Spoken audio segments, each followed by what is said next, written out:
Hello students, today we will continue with the same topic as I took yesterday, that was hydrogen. Yesterday we studied about the different preparation of the hydrogen gas for the laboratory purposes, like or from in a very general preparation जिसको हम बोलते हैं, like from the coal water, from steam, and from acids, from alkalis. And today we will go with the large scale of production.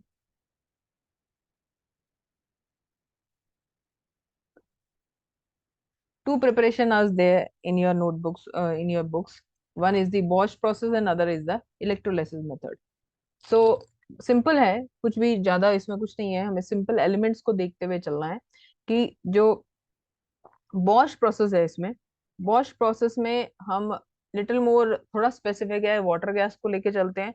और जो laboratory preparation होता है hydrogen का, उस लेबोरेटरी प्रिपरेशन में हम क्या चीजें यूज करते हैं या which methods are used with the specific metals और reactants.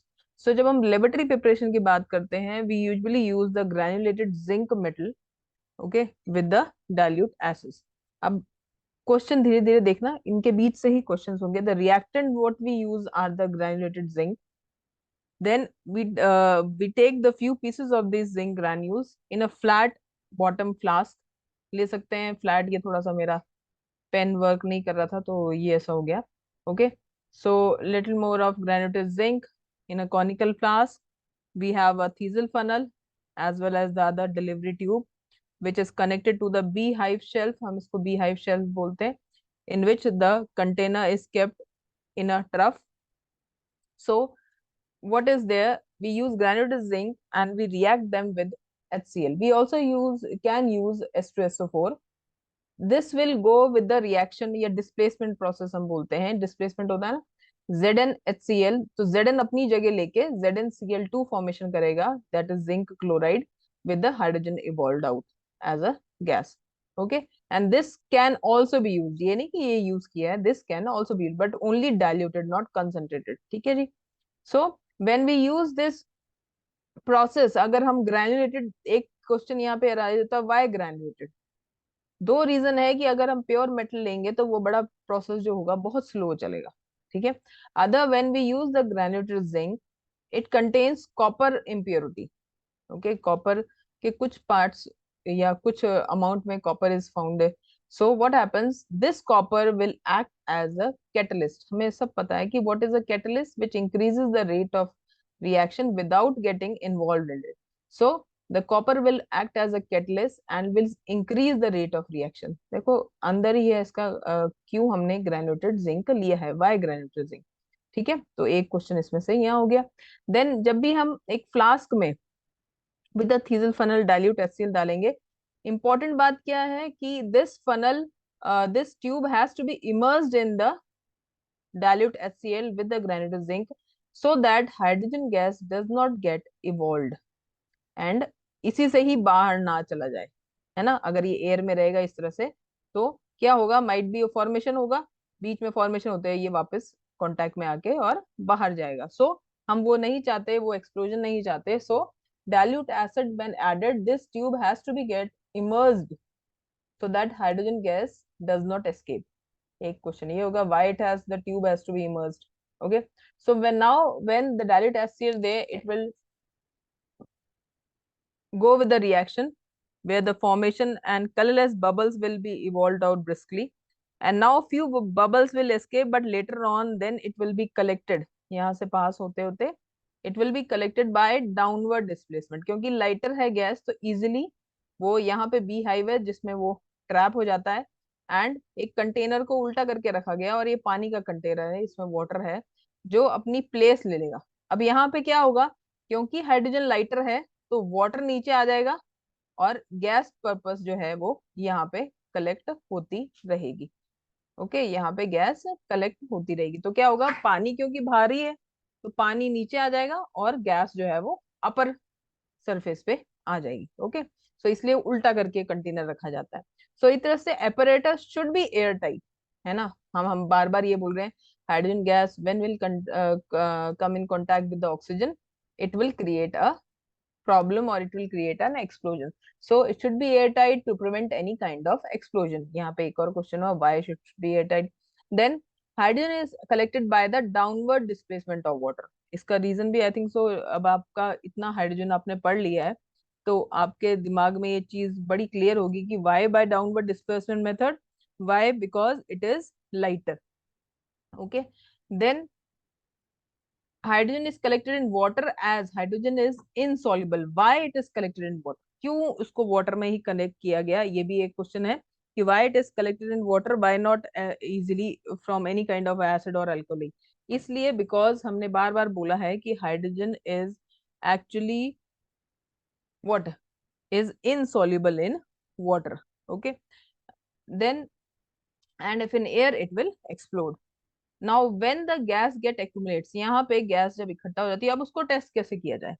So we take any kind of a burner, burner लिया जाता है जैसे कोई candle, and whenever you that is brought near to this container, जो भी गैस निकलेगा it will form a pop sound. क्या होगा? पॉप साउंड फॉर्मेशन होगी. It means hydrogen is present. ये क्वेश्चन ऐसे भी है, कॉमनली भी अरोज होता है कि why a pop sound arises या which gas gives a pop sound. ये लेबोरेटरी प्रिपरेशन में या आपके कोई भी वाइवा में later on in your 9th या 10th क्लास में. So hydrogen is the gas which is actually sounds as a pop up sound. ठीक है जी. तो ये हुआ हमारा laboratory preparation. I think so इससे बहुत क्लियर है कि क्यों और क्या क्या. अच्छा, एक और क्वेश्चन है कि एयर जब मॉइस्चर होता है तो हाइड्रोजन यूजुअली एक्सप्लोड हो जाता है ना. तो zinc is more electropositive than hydrogen. एक रीजन ये भी है. So it displaces hydrogen from the acid easily. So other than this, why dilute only, है ना, हम नाइट्रिक एसिड और ये क्यों नहीं यूज कर रहे? नाइट्रिक एसिड को इसलिए यूज नहीं किया जा रहा because it is a oxidizing in nature. जो NO2 है या NO3 नाइट्रिक एसिड जो है वो ऑक्सीडाइजिंग एजेंट का है, which will make the metal passive by forming a layer of oxide on their surfaces. तो इसलिए तो हम एल्यूमिनियम ऑक्साइड का भी हमने बात किया था, हम इसको क्यों नहीं यूज करते? क्योंकि ऑक्सीजन की एक लेयर बना दी जाएगी. सो हाइड्रोजन डिस्प्लेसमेंट रिएक्शन में हम HCl या H2SO4 को यूज कर सकते हैं. सो ये हुआ हमारा लेबोरेटरी प्रिपरेशन. अब हम दूसरे प्रिपरेशन में आते हैं, that is the industrial process की बात करते हैं. उसमें बाय बॉश प्रोसेस और by the electrolysis process. The water is usually separated by the electrolysis, है ना. एक यही एक मेथड है, ये आपने 6th या 7th में पढ़ा था. It is only electrolysis which through which the hydrogen and oxygen can be separated. तो सबसे हम पहले बॉश प्रोसेस पढ़ लेते हैं. बॉश प्रोसेस एक्चुअली है क्या? बॉश प्रोसेस में यूजुअली हम एक ऐसी कॉम्बिनेशन को यूज करते हैं. एक कोई बॉश साइंटिस्ट रहा होगा, उसने एक कमर्शियल प्रोसेस पे हाइड्रोजन को प्रोड्यूस किया होगा. So which actually conclude that hydrogen can be prepared with the help of the water gas. अब फॉर्मेशन ऑफ वाटर गैस क्या क्या है? क्या actually water gas? Water gas में यूजुअली कार्बन, हम कोई भी जो कोक लेते हैं ना, बहुत गरम गरम जो कार्बन कंटेंट हुआ, कोई भी उसको यूज कर सकते हैं हम उसको. उसको लेके बहुत गर्म होगा वो, और अंडर द स्टीम उसे 1000 डिग्री सेल्सियस पे मिक्सचर को हीट किया जाएगा. And what will find CO, carbon monoxide displace किया ऑक्सीजन ने, plus hydrogen gas is evolved air.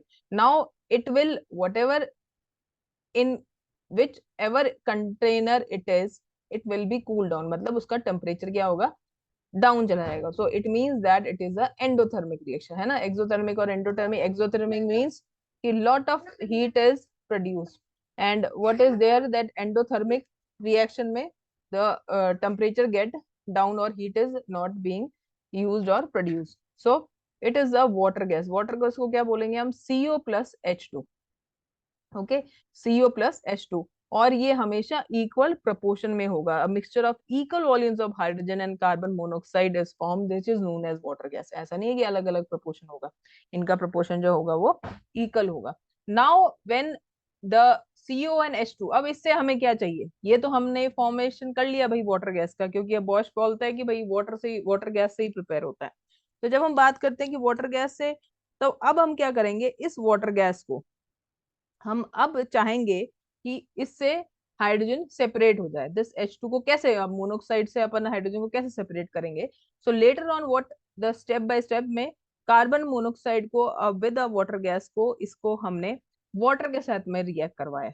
Okay, with this water gas we reacted with the water, and what happen, carbon monoxide को जब water gas के साथ में evolve कराया गया, तो with the in the presence of 450 to 500 degree Celsius, okay, तो 500 degree Celsius together with the iron या ferric oxide as well as little of chromium oxide at 450 degrees Celsius, carbon monoxide is oxidized to CO2।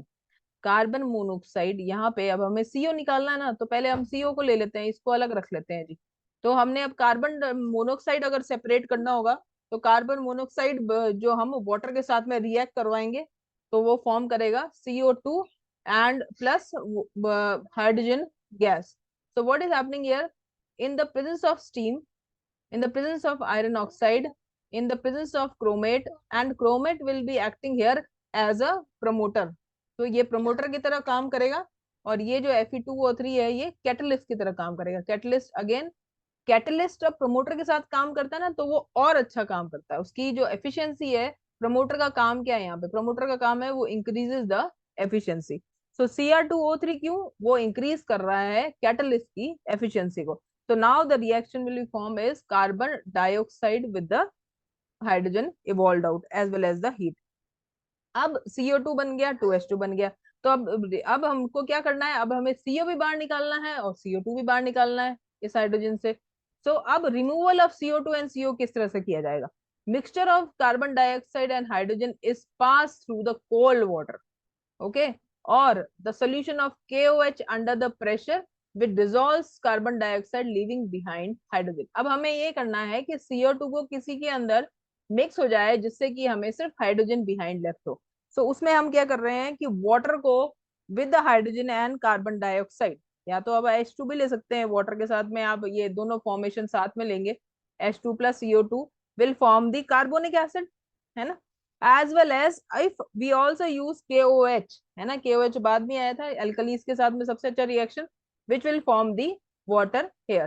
तो with this H2 भी हमारा as a gas evolve हो गया। तो अब हमने क्या मिला हमें यहाँ पे? हमें KOH CO2 से कार्बोनेट मिल गया और एक तरफ हमें कार्बोनिक एसिड मिल गया। सो नाउ इसी तरह से अगर हम CO या CO कार्बन मोनोऑक्साइड को अब रिमूव करना चाहते हैं, तो यहाँ पे तो हमने CO2 को रिमूव कर दिया। अब कार्बन को रिमूव करने के लिए, CO को रिमूव करने के लिए हमने उसको कॉपर क्लोराइड से भी रिएक्ट करा सकते हैं। आपने देखा था ना कि जो यूजुअली हम जब अगर इसको ड्राई हाइड्रोजन करते हैं, तो हमें इसको कैल्शियम क्लोराइड से एनहाइड्रस से ट्रीट करना पड़ता है। तो यहाँ पे हमने copper copper chloride with carbon monoxide as well as water को रिएक्ट करवाया, तो CuCl प्लस CO2H2। ये आपके नेक्स्ट ईयर आप पढ़ेंगे कि इतना स्टेप बाय स्टेप रिएक्शन कहाँ से क्या क्या चीज अलग करते हैं।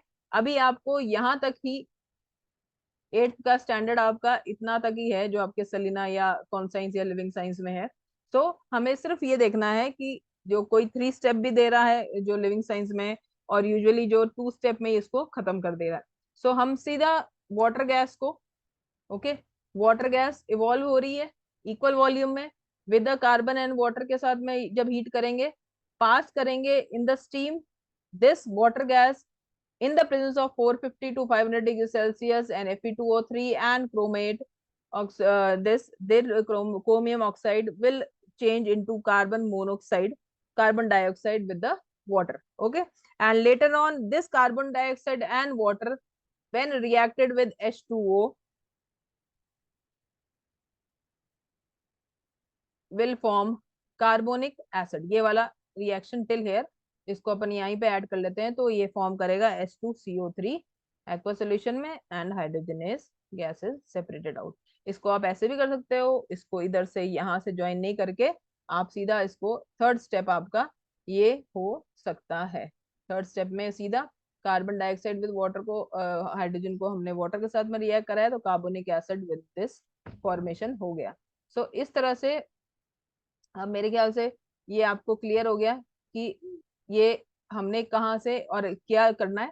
ये हुआ हमारा बॉश प्रोसेस। आई थिंक सो बॉश प्रोसेस वाला ये क्लियर हो गया, इसमें कुछ ज्यादा नहीं है, सिर्फ वाटर गैस को देखते हुए हुआ। Then coming to the electrolysis process, electrolysis process में ज्यादा प्रॉब्लम नहीं है। वाटर को सिंपली अगर हम इलेक्ट्रिक करंट में पास करते हैं, तो इलेक्ट्रिक करंट में जब पास करेंगे तो 2H2O किसी भी एक कंटेनर में विद द प्लेटिनम रॉड्स ली जाती हैं।